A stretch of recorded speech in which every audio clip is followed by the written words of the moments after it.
Feel the real fear with us.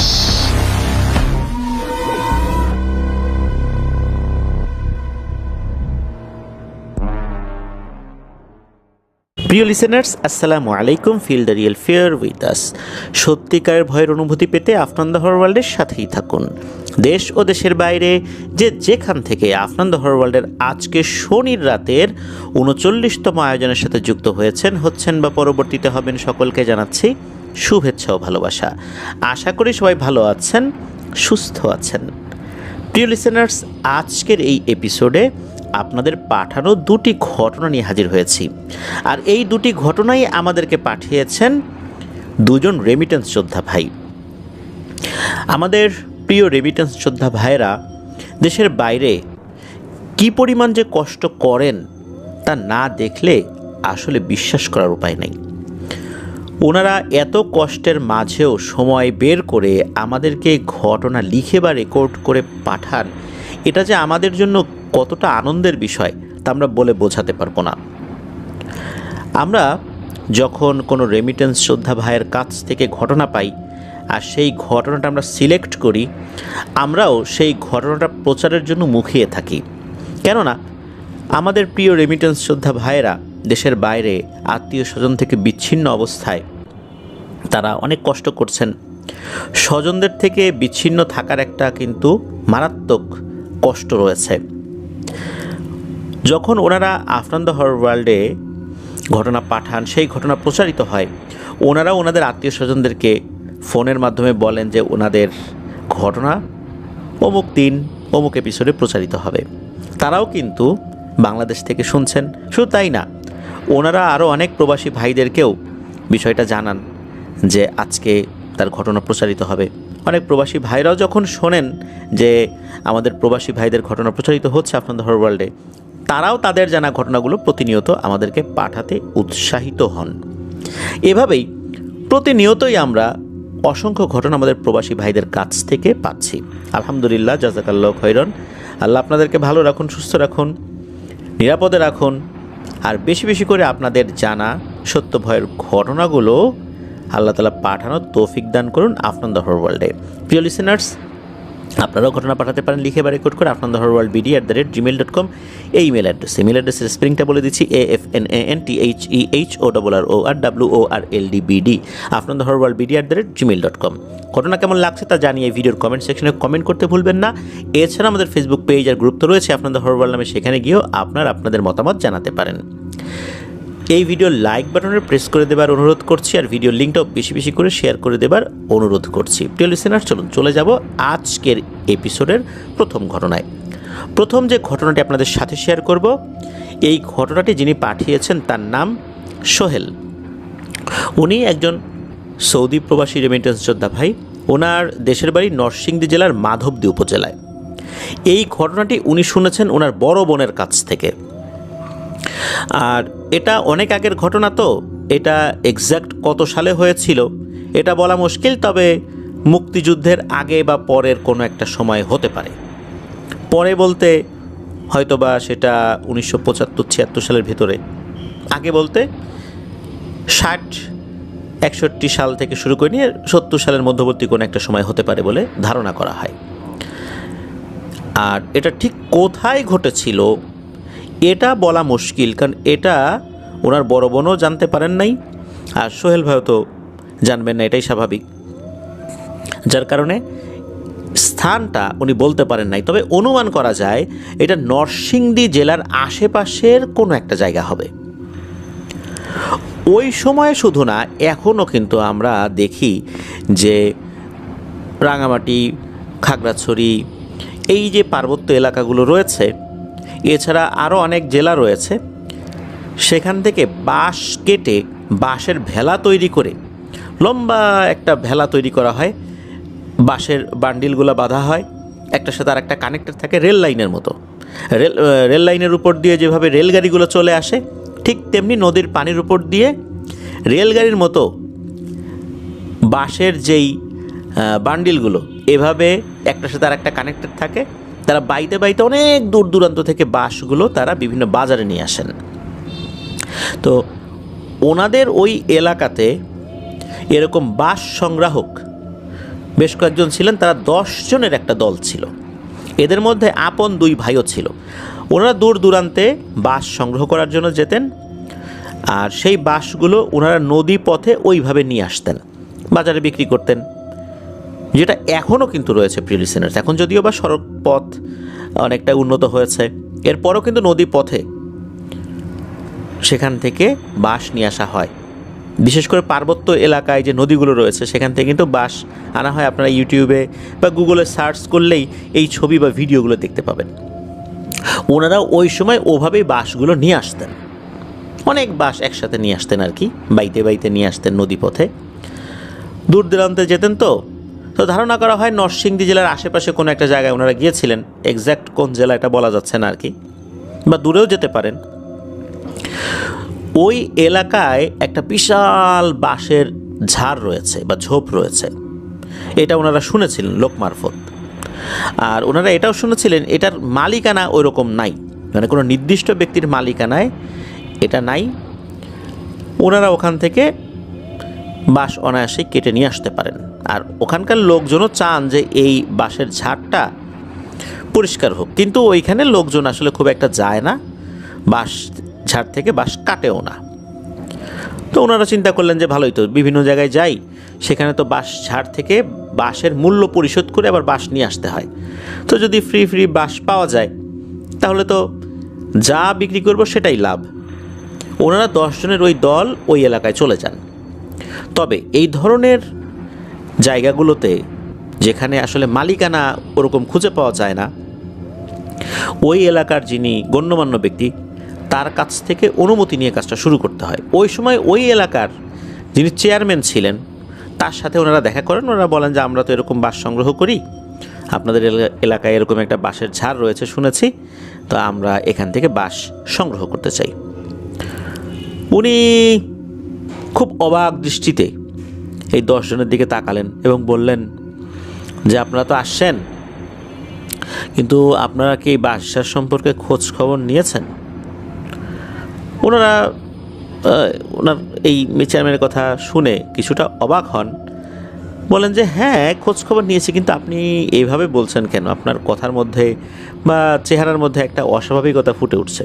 ওই 10 জনের মধ্যে যিনি টিম মেম্বার ছিলেন আর কি, উনি বলছেন। তখন চেয়ারম্যান সাহেব বলছেন যে হ্যাঁ তা তো অবশ্যই, কেননা এই বাঁশঝাড়ে আমরা কেউই বাঁশ কাটতে যাই না। এই এলাকা কেন, আশেপাশের কোনো এলাকার লোকজন এই বাঁশঝাড়ে বাঁশ কাটতে যায় না, যার কারণে এখানে অনেক বাঁশ হয়ে গেছে। কিন্তু আপনাদের কি মনে হলো না যে আমরা কেন এখানে যাই না? কেন কেউ এখান থেকে বাঁশ কেটে আনে না? প্রয়োজনে বাঁশ কিনে আনে, কিন্তু এখান থেকে কেউ বাঁশ কাটে না। তখন ওই 10 জনের ভিতরে যিনি টিম মেম্বার ছিলেন উনি বললেন যে দেখেন চেয়ারম্যান সাহেব, আমরা তো আসলে এটা করেই খাই, আমরা চেষ্টা করি বাঁশ নিরাপদের সাথে কেটে নিয়ে আসার জন্য।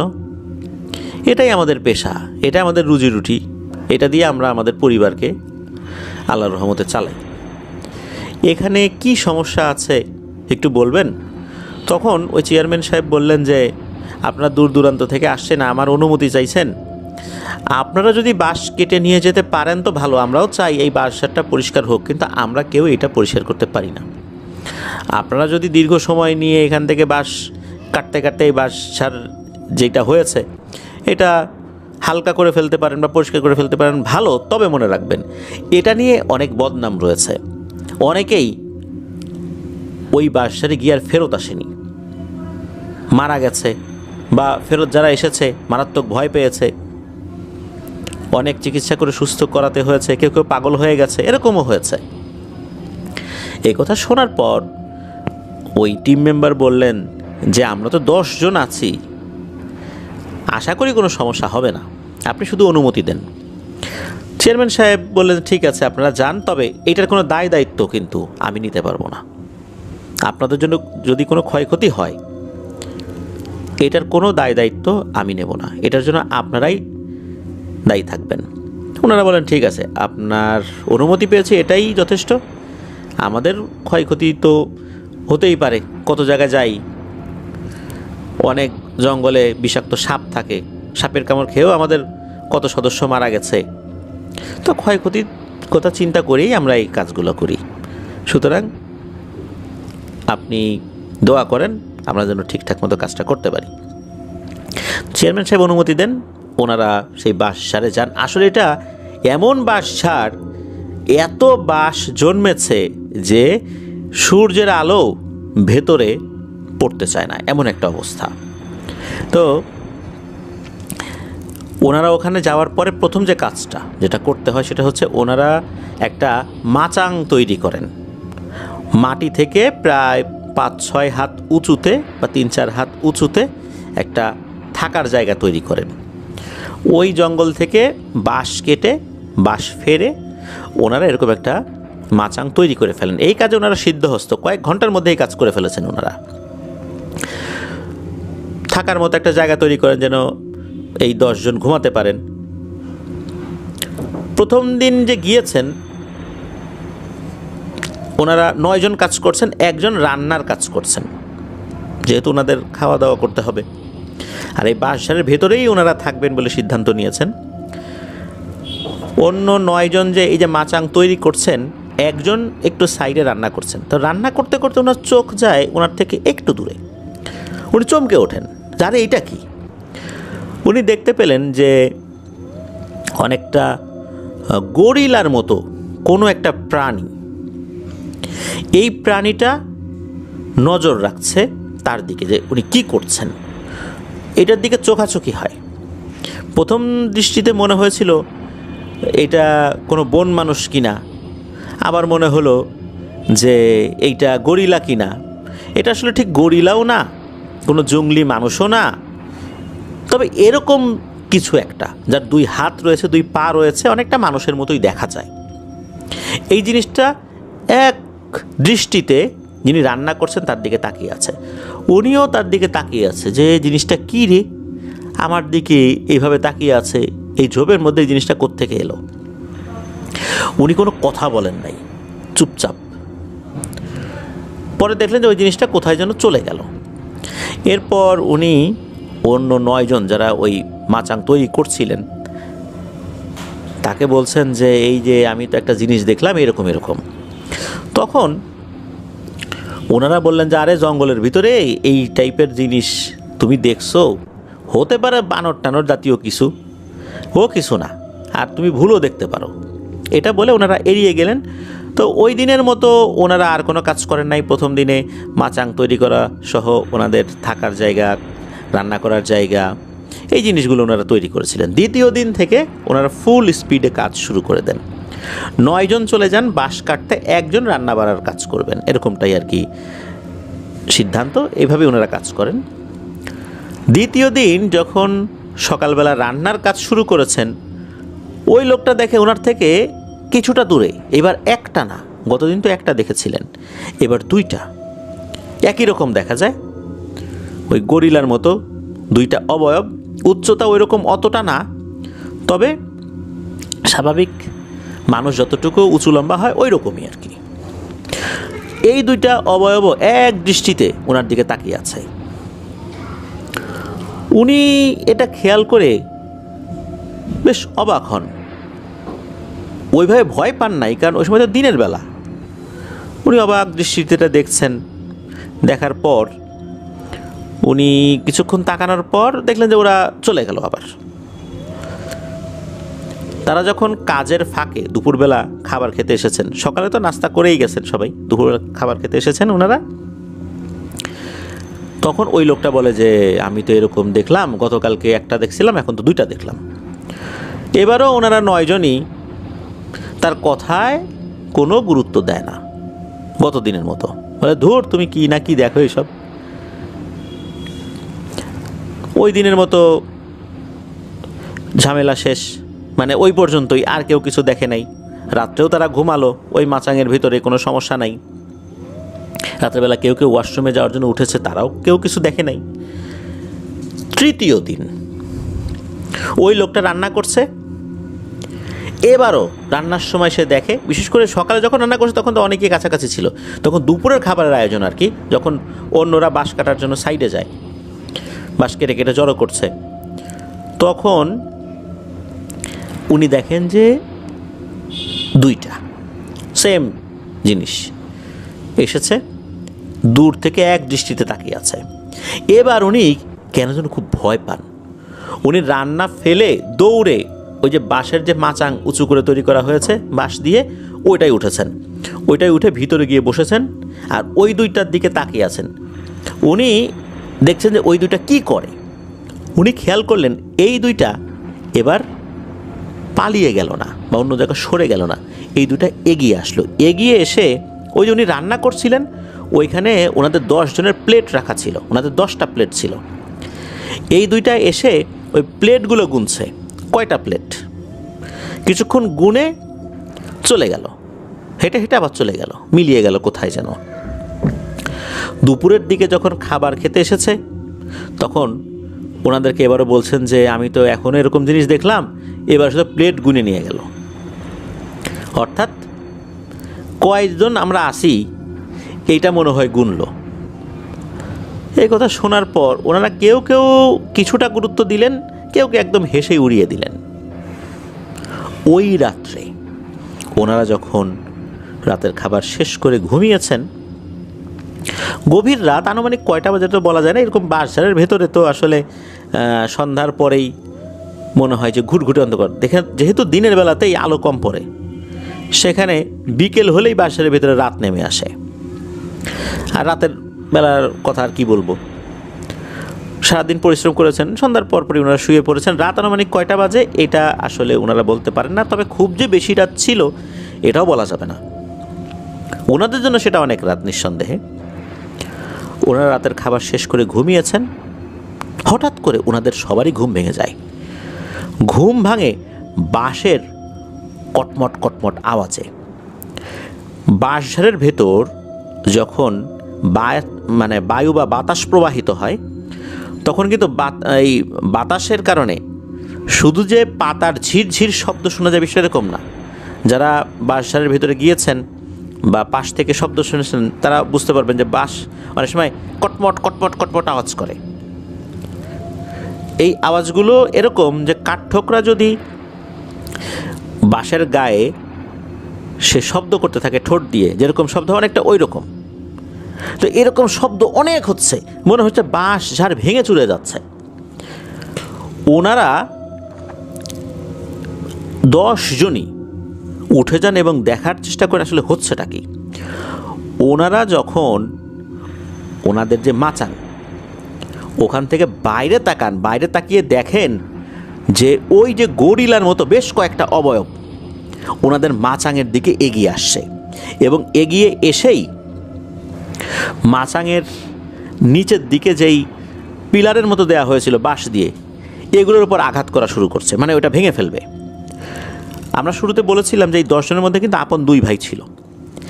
এই 2 ভাই কি করেছেন, ভয়ে ওইখান থেকে লাফ দিয়ে 2 জন একসাথে একদিকে দৌড়ানো শুরু করেছেন। তো ওনারা যখন দৌড়াচ্ছেন তখনই বুঝতে পারলেন যে এই অবয়বগুলো ওই মাচাঙের খুঁটি ভেঙে ফেলেছে, মাচাংটা ধপাস করে পড়েছে। ওই 8 জনই ওই মাচাং শুদ্ধ মাচাং ভেঙে নিচে পড়েছেন। এরপর তো ওনারা কি হয়েছে দেখেন নাই, ওনারা তো দৌড়াচ্ছেন 2 জনই। তো এই 2 জন একসাথেই দৌড়াচ্ছেন, কিন্তু কোন দিকে যে দৌড়াচ্ছেন এটা বুঝতে পারছেন না। একটা জায়গায় এসে মনে হলো ওখানে একটা গাছ আছে, আর তখনও মনে হচ্ছিল পেছনে ওনাদের 2 জনকে কেউ ধাওয়া করছে। ওনারা দ্রুত একই গাছে উঠে পড়েন। গাছে ওঠার পর ওনারা দেখেন যে একটা অবয়ব নিচে এসে ঘোরাঘুরি করছে, ওই সেম অবয়বটা। তবে মনে হচ্ছে যে এই অবয়বটা বুঝতে পারেনি এই গাছে 2 জন আছে। ওনারা তো চুপ করে দেখছে। ওনারা যেখানে চলে এসেছে সেখানে কিন্তু অতটা ঝোপঝাড় ছিল না, বেশ অনেকটা বাইরে বের হয়ে এসেছে আর কি। তবে চাঁদের আলো মোটামুটি পড়েছে, দেখা যাচ্ছে ওই অবয়বটা নিচ দিয়ে ঘুরছে। কিছুক্ষণ ঘোরাঘুরি করে আবার সেই দিকটাতে চলে গেল যেই দিক থেকে ওনারা দৌড়ে এসেছেন। যখন নিশ্চিত হলেন যে অবয়বটা এখন নাই, তখন ওনারা আস্তে আস্তে নামলেন। নেমে বললেন যে এখন তো আমাদেরকে আবার এই বাঁশঝাড়ের ভিতরে যেতে হবে, আমাদের সাথী আর যে 8 জন আছে তাদের কি অবস্থা এটা দেখার জন্য। ওনারা মোটামুটি আন্দাজ করে করে ওই রাতেই আগানো শুরু করলেন ওই দিকটাতে। একটা পর্যায়ে ওখানে পৌঁছেও যান। পৌঁছে গিয়ে যে দৃশ্য দেখতে পান তা ওনাদের আত্মা রীতিমতো উড়িয়ে দিয়েছিল, এমন একটা অবস্থা। ওনারা দেখতে পান বাঁশের মাচাংটা তছনছ হয়ে পড়ে আছে, আর ওখানে 8 জনের 8টা মাথা ছড়িয়ে ছিটিয়ে আছে, কোনো বডি নেই। এই দৃশ্য দেখার সাথে সাথে ওনাদের কাছে মনে হয় যে অনেকগুলো অবয়ব মনে হচ্ছে তাদের আশেপাশেই আছে, এখনই তাদের উপর ঝাঁপিয়ে পড়বে, এই 2 জনের উপর, 2 ভাইয়ের উপরে। ওনারা দৌড়ানো শুরু করেছেন একদিকে। ওনারা যেহেতু ওই এলাকায় ছিলেন, ধারণা ছিল যে এই বাঁশঝাড় থেকে বের হতে কতটা সময় লাগতে পারে, আবার অন্ধকার, তারপরও ওনারা 2 জন একসাথে দৌড়াচ্ছেন, 2 জন আলাদা হন নাই। দৌড়াতে দৌড়াতে একটা সময় ওনারা ওই বাঁশঝাড় থেকে বের হয়ে একটা রাস্তায় উঠতে সক্ষম হন। অনেক দূরে ঘরবাড়ি আছে, এটা চাঁদের আলোতে বোঝা যাচ্ছে। ওনারা ওই দিকটাতে দৌড়ানো শুরু করেন। তখন ওখানকার লোকদেরকে ডেকে তোলেন, বলেন যে আমরা সেই চেয়ারম্যান সাহেবের কাছে যাব, এখন রাতের বেলা পথ চিনতেছি না কোন দিকে যাব। তখন ওখানকার একজন লোক আবার চেয়ারম্যান সাহেবের কাছে নিয়ে যান। ওই রাত্রে চেয়ারম্যান সাহেবকে ডেকে তোলা হয়। চেয়ারম্যান সাহেবকে পুরো ঘটনা খুলে বলেন যে এই ঘটনা আমাদের তো একজন এরকম দেখছিল, আমাদেরকে বলছিল, আমরা তো বিশ্বাস করি নাই। তারপর তো এই রাত্রে এই ঘটনা, আমরা এরকম আমাদের 8 জন সাথী ভাইয়ের মাথা দেখে আসছে ওই জঙ্গলের ভিতরে। তখন ওই চেয়ারম্যান সাহেব বললেন যে তোমাদেরকে তো আমি আগেই সতর্ক করছিলাম, এই জায়গাটা ভালো না, তারপরও তোমরা গেছো।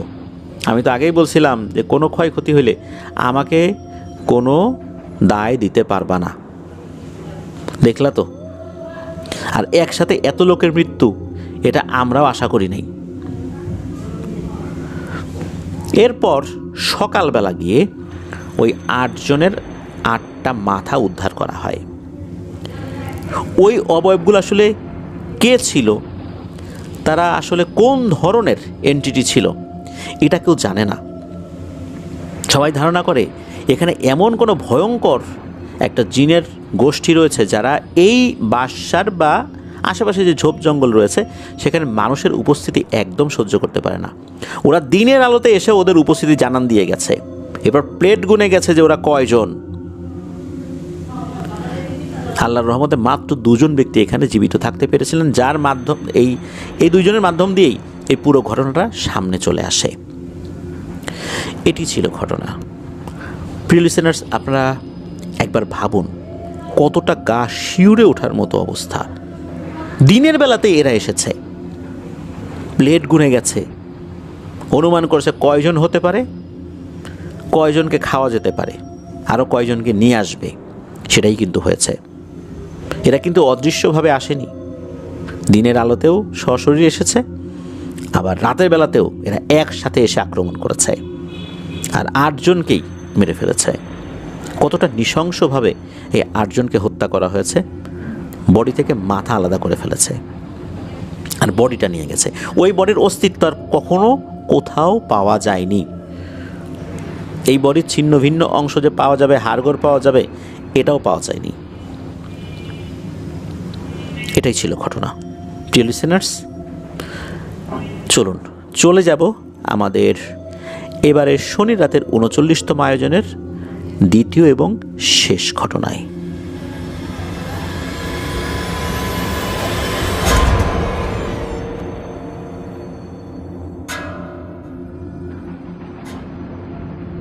আবারও স্বাগতম জানাচ্ছি প্রিয় লিসেনার্স আমাদের শনির রাতের 39তম আয়োজনের দ্বিতীয় এবং শেষ ঘটনায়। এখন যে ঘটনাটি আমাদের যে রেমিটেন্স শ্রদ্ধা ভাই পাঠিয়েছেন, ওনার নাম আলী আরফান।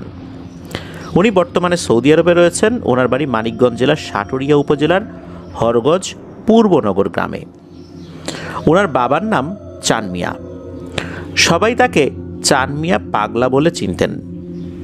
অত্যন্ত সহজ সরল, সৎ, অতি সাধারণ জীবনযাপনে অভ্যস্ত ছিলেন এই চান মিয়া। উনি টুকটাক ঝাড়ফুঁক করতেন। উনি এতটাই সৎ মানুষ ছিলেন যে আমাদেরকে এই যে আরফান ভাই জানিয়েছেন, মাঝে মাঝে ওনারা চক থেকে লেবু নিয়ে আসতেন। লেবু নিয়ে এসে যখন ওর মাকে দিতেন, ওনার মা সেটা কেটে যখন খাবারের সময় লেবুটা দিতেন, তখন কিন্তু এই আরফান ভাইয়ের বাবা উনি তার মাকে প্রশ্ন করতেন, লেবু পেলে কোথায়? আমি তো লেবু কিনি নাই। তখন ওনার মা বলতেন যে এই যে তোমার ছেলে নিয়ে আসছে। তখন আরফান ভাইকে বলতেন যে তুমি এটা কোত্থেকে নিয়ে আসছো? তখন উনি বলতেন যে এটা তো আসলে চকের থেকে নিয়ে আসছি, সোজা বাংলায় এটা হলো চুরি করা জিনিস। উনি কখনোই এই জিনিস খেতেন না জেনে শুনে। শুধু তাই না, ওনাকে কেউ চাইলেই যে এক কাপ চা খাওয়াবে এটাও সম্ভব ছিল না। ওনাকে চাইলে যে কেউ কোনো খাবার খাওয়াবে ডেকে, এটা অনেক কঠিন ছিল। জেনে বুঝে তারপর কারো কাছ থেকে কোনো জিনিস খেতেন, কেউ যদি তাকে আপ্যায়নের জন্য ডাকত। এমন একজন মানুষ ছিলেন। ঘটনাটি 1980 বা 81 সালের দিকে ঘটেছিল বলে অনুমান করা হয়। ঘটনাটি ওনার বাবা ওনাকে বলেছিলেন। ওনার বাবা 41 দিনের একটা সাধনায় বসেছিলেন। ওনাদের বর্তমান যে বাড়ি, এই বাড়ির ঠিক পেছন দিকে একটা তাল গাছ ছিল। ওই তাল গাছের ওখানে 3টা আইলের একটা সংযোগ স্থল ছিল। ওইখানে একটা জলচকিতে বসে কাজ করতে হবে, অর্থাৎ সাধনা করতে হবে। জলচকি বলতে টুলের মতো, বাট বেশ বড়, 4টা পা আছে কাঠের। এটার উপর বসে সাধনা করতে হবে। একটা তসবি, একটা বাটি, কিছু আগরবাতি, এগুলো নিয়ে উনি সাধনা শুরু করেছিলেন। রাতের নির্দিষ্ট সময় সাধনা করতেন, আর ওই জলচকি বা ওই জিনিসগুলো ওখানেই থাকতো। এভাবে করছিলেন। এর মধ্যে হয় কি, ওনাদের এক প্রতিবেশী যার নাম হচ্ছে দলিল, এই দলিল চাচার এক আত্মীয় থাকতেন বাগেরহাটে। ওই আত্মীয় এই দলিল চাচার বাড়িতে বেড়াতে এসেছেন। ওই আত্মীয় যিনি আসছেন, তার সাথে তার অল্প বয়স্কা মেয়েও আসছে। এই মেয়ের সাথে জিনের আসর আছে বা জিনের সম্পর্ক আছে, বা জিন তাকে খুব বিরক্ত করে, এরকম একটা সমস্যা ছিল। ওই আত্মীয় যখন এই দলিল চাচাকে বলেন যে আমার মেয়ের সাথে তো এই ধরনের সমস্যা, অনেক হুজুর কবিরাজ দেখাইলাম, কিন্তু এই জিনটাকে হাজিরই করতে পারে না সহজে।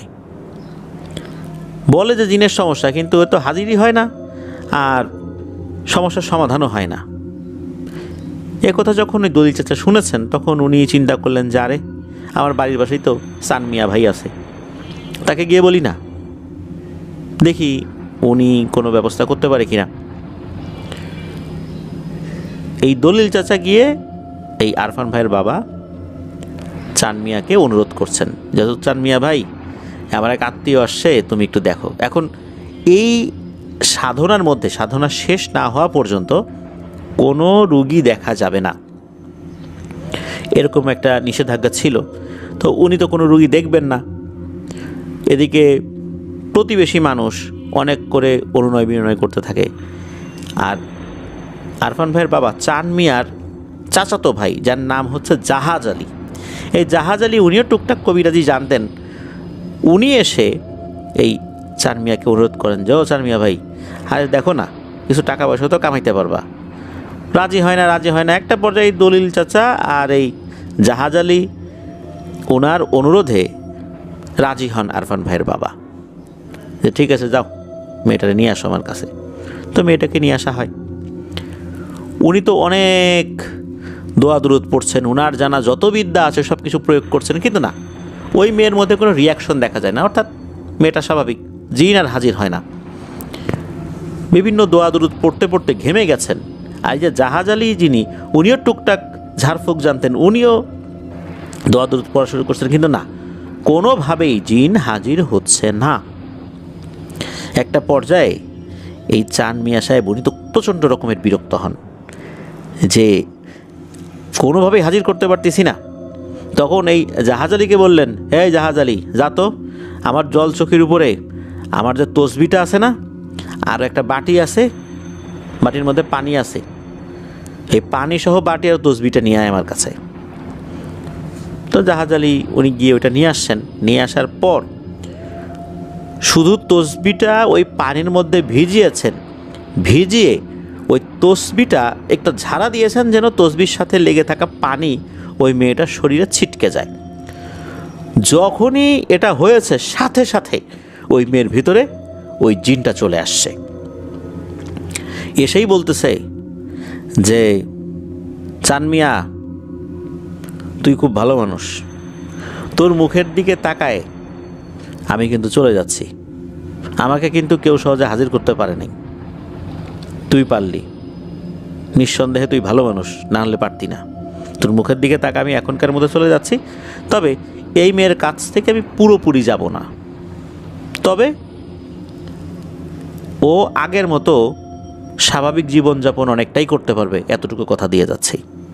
তবে পুরোপুরিও ভালো হতে পারবে না, এটা সম্ভব হবে না, এই বলেই নাকি চলে যায়। এরপর যেটা হয় সেটা হচ্ছে যে এই উনি যে সাধনাটা করছিলেন, পুরোপুরি সাধনাটা শেষ করতে পারেন নাই, কোনো একটা কারণে, পারিবারিক কারণে হোক বা যে কোনো কারণেই হোক, উনি ওই সাধনাটা কমপ্লিট করতে পারেন নাই। ওই সাধনাটা যদি উনি কমপ্লিট করতে পারতেন তাহলে অনেক কিছু হাসিল করতে পারতেন বলে জানা যায়, যেটা আলী আরফান ভাই আমাদেরকে জানিয়েছেন। এরপর ওই যেই আত্মীয় বাগেরহাট থেকে এসেছিলেন আর কি এই দলিল চাচার বাড়িতে, ওই সময় তো চিঠির যুগ ছিল, উনি অনেক চিঠি পাঠিয়েছেন। এই চান মিয়া উনি যেন যান সেখানে গিয়ে রুগীটা দেখেন, কিন্তু ওই সময় বলে দিয়েছিলেন যে এই রুগীকে উনি আর দেখবেন না, এটা সম্ভব হবে না, উনি আর যান নাই। আর এই যে চান মিয়া, উনি এখন আর পৃথিবীতে নাই। 4 বছর হলো আলী আরফান ভাই সৌদি আরবে এসেছেন।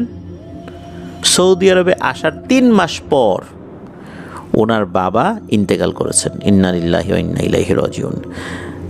আলী আরফান ভাই বলেছেন যে ওনার বাবার স্মৃতি হিসাবে এই ঘটনাটি যেন আমরা অবশ্যই প্রচারের চেষ্টা করি। প্রিয় লিসেনার্স, আপনারা একবার ভাবুন যে লোভ, এই জিনিসটা থেকে আমরা কয়জন নিজেকে বিরত রাখতে পারি?